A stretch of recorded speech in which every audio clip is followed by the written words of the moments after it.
Hello people of YouTube.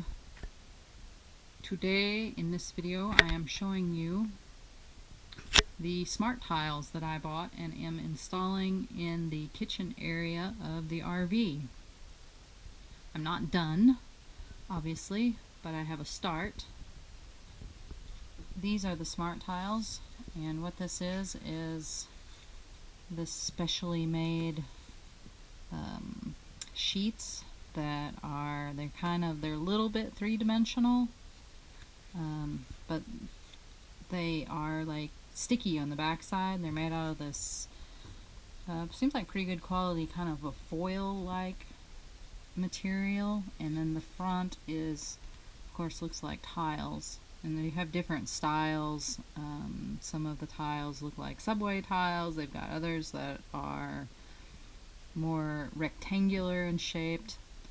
I got these because the colors worked for me and they were on sale. You know, they are a really neat product, especially for an RV, because I mean, it looks like tile. It really does. When you stand back and look at it,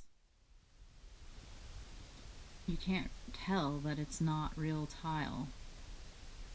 And yet it is thin like a sheet of paper, and so therefore very lightweight and not nearly as involved of a job for installation. It's really, really simple. These have a backing on them that you just peel off like a sticker, and of course the important thing is to keep things level, and the edges between each sheet of tile, you can see here that they have grout lines, and the grout line, you have to overlap them whenever you are going between one tile and another. Otherwise you would end up with a grout line that's double wide, if you understand what I'm talking about, and you would see that you'd be able to then see each and every tile. Over here I've already installed these, and I overlapped the grout lines. If you get really close you can see, you know, where the sticker overlaps, but that's kind of tedious, and it takes a good eye to be able to do that properly so that it looks right. But other than that, yeah, they're really simple. It's going really well and fast. When you get to an area like over here where the wall it changes,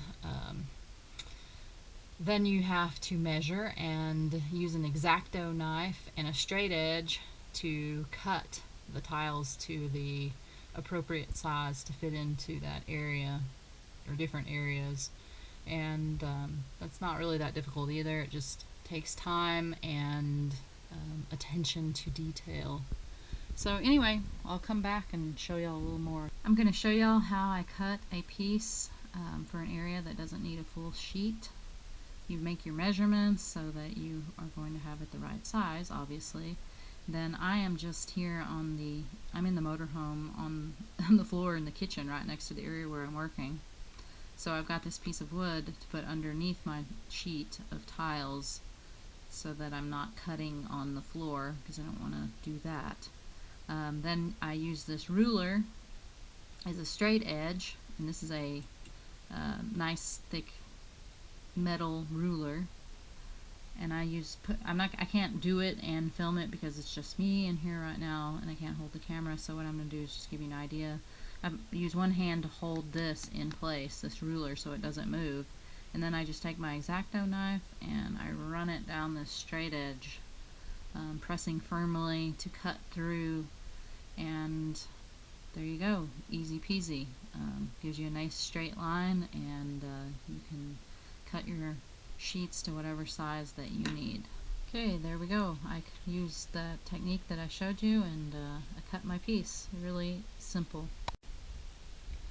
Okay, I've reached kind of a tricky area. This spot that meets the window, and the window is not a straight edge. It's got this curve there. I'm just going to show y'all how I did that, or how I'm going to do it to make my cut on my piece properly.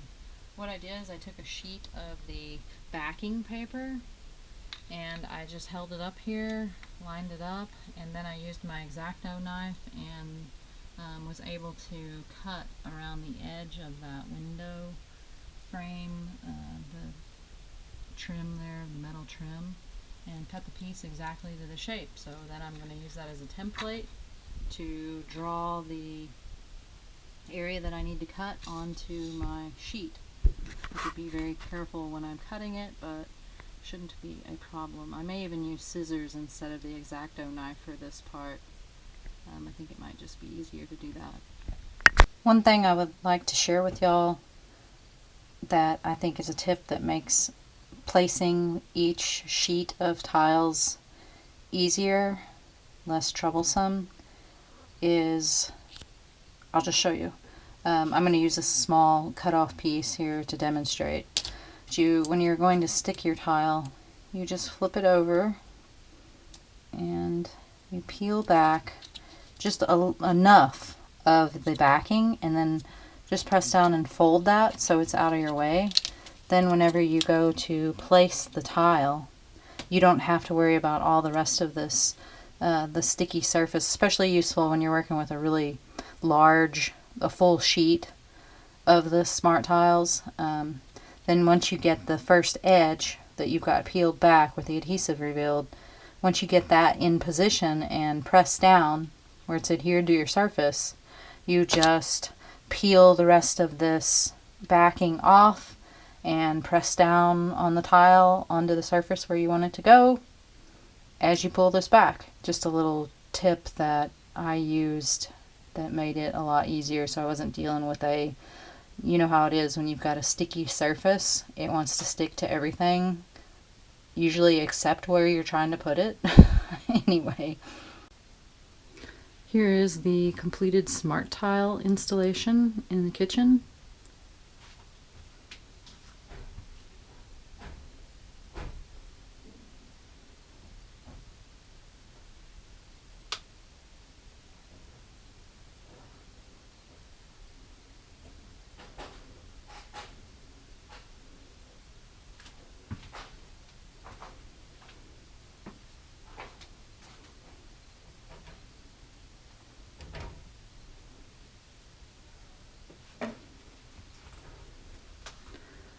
After working with this material, I would say that it is very well suited for this application for use in an RV.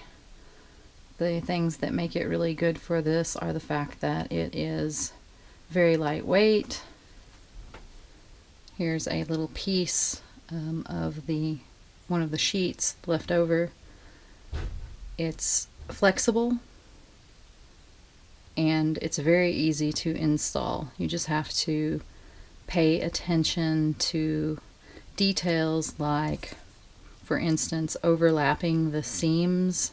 If you don't do that, you'll end up with a grout line that appears twice as wide as the rest of them, and then you'll be able to see the different sheets. But as long as you overlap, it's not a problem. You just have to be able to measure accurately.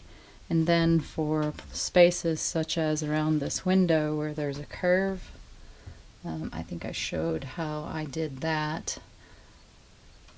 I just made a pattern out of some of the backing material and used that as a stencil to draw where I needed to cut on the tiles. And it worked really well. It went really quickly. Overall, I'm very pleased. We'll see how it holds up once we start living in the RV, exposing the surface to daily use. The surface is very plastic-like, so it makes an impervious surface. Water's not going to get through there.